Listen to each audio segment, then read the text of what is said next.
EU should send troops to Greenland, says Europe's top general. Whoa, things are getting real. The European Union's top general has said that the bloc should deploy troops to Greenland to send a strong signal, amid suggestions from Donald Trump that the United States could seize the territory. General Robert Brieger, the chairman of the European Union Military Committee, said it would make sense to station troops from EU countries in Greenland, according to an interview with Germany's Welt M. Sontang. In my view, it would make perfect sense.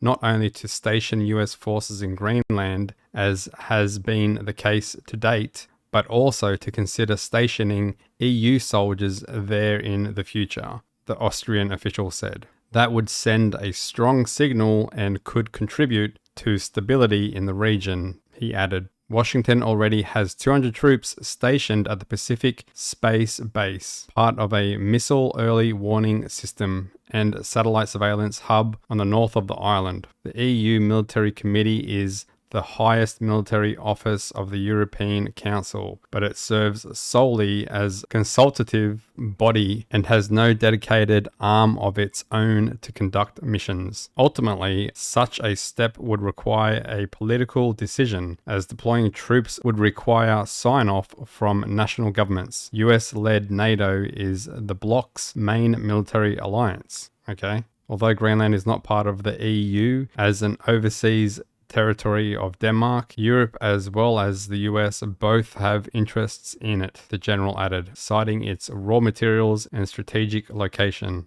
So everyone wants it. However, with increasing ice melt as a result of climate change, this also creates a certain potential for tension with Russia and possibly China. The disappointing ice caps are creating some of the world's shortest shipping routes between the Pacific and Atlantic. Oh, there you go. Adding to the region's strategic and economic importance. So because of climate change, it's become more valuable. I guess some people benefit from climate change. The island also has a large supply of valuable rare earth materials, including uranium. Trump has expressed an interest in making Greenland part of the US. He has not ruled out using military or economic power to persuade Denmark to hand it over, which is just crazy. He's just turning into a crazy dictator. Copenhagen has declared that it will increase security around the territory following Trump's claims. Speaking on Air Force One over the weekend, the president told reporters,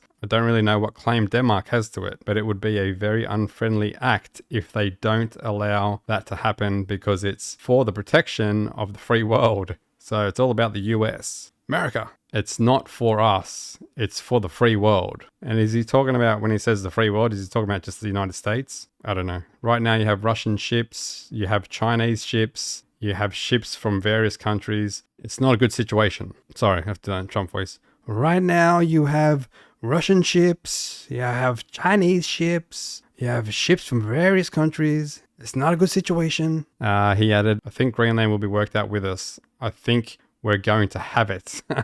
I think people want to be with us. Okay, well, I'm pretty sure they voted recently that they don't want to be a part of the US. So I think you're wrong there. Greenland's strategic location along the shortest route from Europe to North America, vital for the US ballistic missile warning system, has also made a priority for Trump. Brieger said he hoped that the US, as a member of the United Nations, would respect the inviolability of borders as stipulated in the UN Charter. While geographically it's part of the continent of North America, Greenland has been politically linked with Europe, in particular Norway and Denmark. Since the 9th century, it has been inhabited by the Inuit people around 800 years. It was colonized in 1721 with the permission of the Kingdom of Denmark, Norway, and remained a colony of Denmark until 1953. It is now an autonomous territory of Denmark. The Danish government has control of Greenland's foreign economic policy, but the territory left in the EU in 1985 following a referendum. So there you go. And I'm pretty sure even Greenland want to get away from Denmark completely as well. They just want to be independent. So you have Greenland, they're looking at getting away from Denmark. They want to be independent. And then all of a sudden the US comes along and is like, hey, we want you now. And Greenland's just like, no, we just want to be independent. Just leave us alone, everybody. But that's what happens when you all of a sudden become a strategic location thanks to climate change. Anyway, I thought this was interesting, so I thought I'd share it. See ya.